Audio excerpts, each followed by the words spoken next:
বিকাল তো হয়ে গিয়েছে, এখন একটা নাস্তা না খেলেই না। আচ্ছা দেখা যাক বাসায় কি আছে। পেয়েছি একটা প্যাকেট ক্ষীরের। এইটা ক্ষীর না ডেজার্ট আল্লাহ জানে, যাই হোক আমি একটু দেখি রন্ধন প্রণালী। এ বাবা, এটা তো ইংলিশে। আচ্ছা ইংলিশে কেন? আমি বাঙালি মানুষ, বাংলায় দেয়া থাকবে তা না? এখন আমি কিভাবে পড়বো? যাই হোক, এই তো চাতামাতা করে, যাই হোক আমি যদি পড়তে না পারি তো কি হয়েছে, এই যে ওপরে ছবি দেয়া, এটাতে আমি পড়ে নেব হালকা পাতলা। অসহ্য একটা। তো কি, প্রথমে আমি দুধ গরম করতে দিয়ে দিলাম, তার ভিতরে একটু লবণ দিলাম, একটু চিনি দিব। এইটুকু তো হবে না, আর একটু চিনি দিব, মানে আরেক চামচ। তারপরে চিনিটাকে আর লবণটাকে দুধের সাথে মিক্সড করে নিব। দুধটা গরম না হওয়া পর্যন্ত আর একটু নেড়ে দিব। তারপরে যে ক্ষীরের প্যাকেটটা ওইটা দিয়ে দিব এর ভেতরে।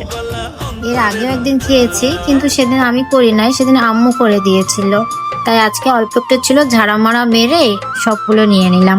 তারপরে ঘন না হওয়া পর্যন্ত নাড়তেই হবে, নাড়তেই হবে। আসলে ওই যে ওই প্যাকেটে লেখা ছিল। হ্যাঁ, আর এই যে আমার ক্ষীরের ফাইনাল লুক, ভালোই হয়েছে, ঘনত্বটাও ঠিক হয়েছে। এবার খাওয়ার পালা, চলো খাওয়া যাক। খাওয়ার সময় এত কথা বলতে হয় না, হ্যাঁ শুধুই খেতে হয়। টেস্ট তো ভালোই হয়েছে, কিন্তু কেন জানি না সেদিনের মতো হয়নি যেদিন আম্মু রান্না করেছিল।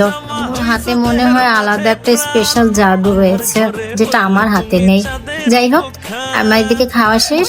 তোমরা সবাই লাইক কমেন্ট ফলো শেয়ার করে দিও। টাটা।